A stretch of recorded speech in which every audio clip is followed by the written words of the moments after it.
10 साल तक आप रुकी रही ये बात कहने के लिए कि मुझसे गलती हो गई। आप 10 साल पहले जब आपको आपका ड्यूज क्लियर हो गए सारी चीजें, आप तब भी बोल सकती थी कि मैंने भाई साहब इस वजह से ये किया था, अब मेरे ड्यूज क्लियर है, अब मेरा कोई इसमें इश्यू नहीं है।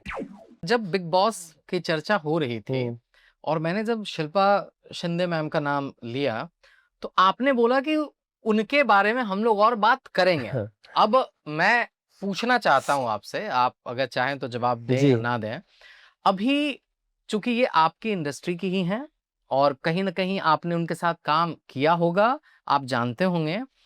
मैं एक दर्शक के तौर पे ये समझना चाहता हूं कि अभी एक खबर जो है उनके बारे में, ये काफी चर्चा में है कि टीवी इंडस्ट्री में जिस तरह से एक्टर्स के पैसों को लेके चीजें होती हैं, या प्रोड्यूसर जिस तरह से एक्टर के पैसों को रोकते हैं, या जो भी है, जो उनका पक्ष है वो बता रहा हूँ, वो पैसे निकलवाने के लिए उनको प्रोड्यूसर साहब पर एक झूठा केस करना पड़ा सेक्सुअल हरासमेंट का।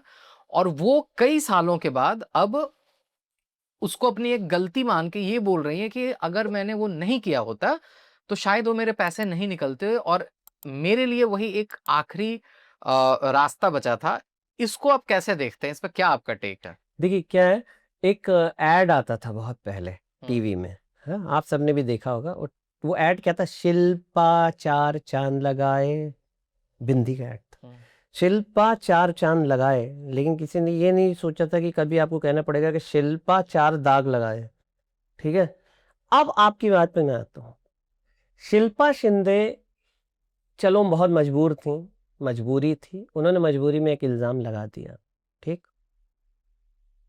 उनके पैसे भी मिल गए, उनको सब मिल गया था।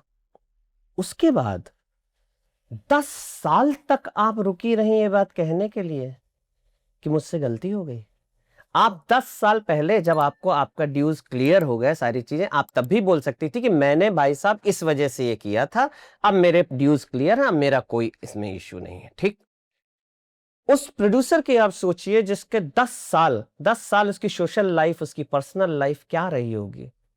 ठीक, मेरे ही शो के प्रोड्यूसर थे, एफआईआर के हैं, और मैं उन्हें जितना पर्सनली जानता हूं उतना ये सब तो क्या जानेंगे। मैं तो 9 साल 10 साल साथ गुजारे हैं, और वो मेरे कह लीजिए फ्रेंड, फिलोसोफर, गाइड सब रहे हैं।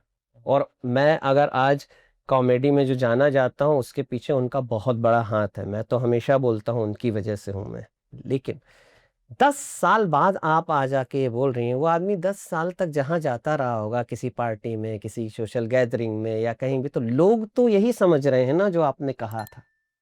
ठीक, आप अपनी जगह थी कि साहब मुझे मेरे ड्यूज क्लियर करवाने थे, करवा लिए थे ना। ऐसा तो है नहीं कि 10 साल बाद उन्होंने अब आपको पैसे देके ड्यूज क्लियर किए हैं तो आप अब आप आके ये बात बोल रही हैं।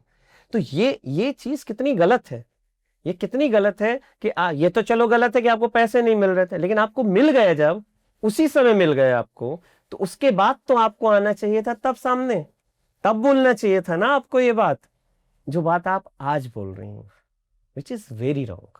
तो मैं तो ये कहूंगा ये गलत है। जब आपको जरूरत लगी कि अब मैं आ जाऊं, एक बार फिर जो है लाइमलाइट में आ जाऊं, एक बार फिर सब लोग मुझे देखें एक बार, ये तो आपने आके ये बयान दे दिया और आपका काम हो गया। ठीक, आपका काम हो गया। उस समय आपको लगा था मैं तो वैसे ही लाइमलाइट में हूं, तो आपने नहीं बोला। तो इसको मैं इस तरह से देखता हूं कि आप हो सकता है गलत नहीं है, लेकिन आप गलत वहां हो जाते हैं कि जब आपका काम हो गया तो आप उस चीज को बोल दीजिए ना। तो वो आदमी तो इतने साल से तो जो है लोग उसको उस नजरों से तो नहीं देखते। क्या वो लौटा सकती हैं आप वो 10 साल उस आदमी के, जो आपने गलत इल्जाम लगा के उसके ऊपर, उसके चरित्र पे आपने एक दाग लगाया। तो शिल्पा 4 चांद लगाए कि नहीं, शिल्पा 4 दाग लगाए, वो वाली बात हो गई यहाँ पे। Thank you for watching this full clip, और मैं आपसे वादा करता हूं कि इसका फुल पॉडकास्ट भी देख के आपको काफी मजा आने वाला है। Link in the description.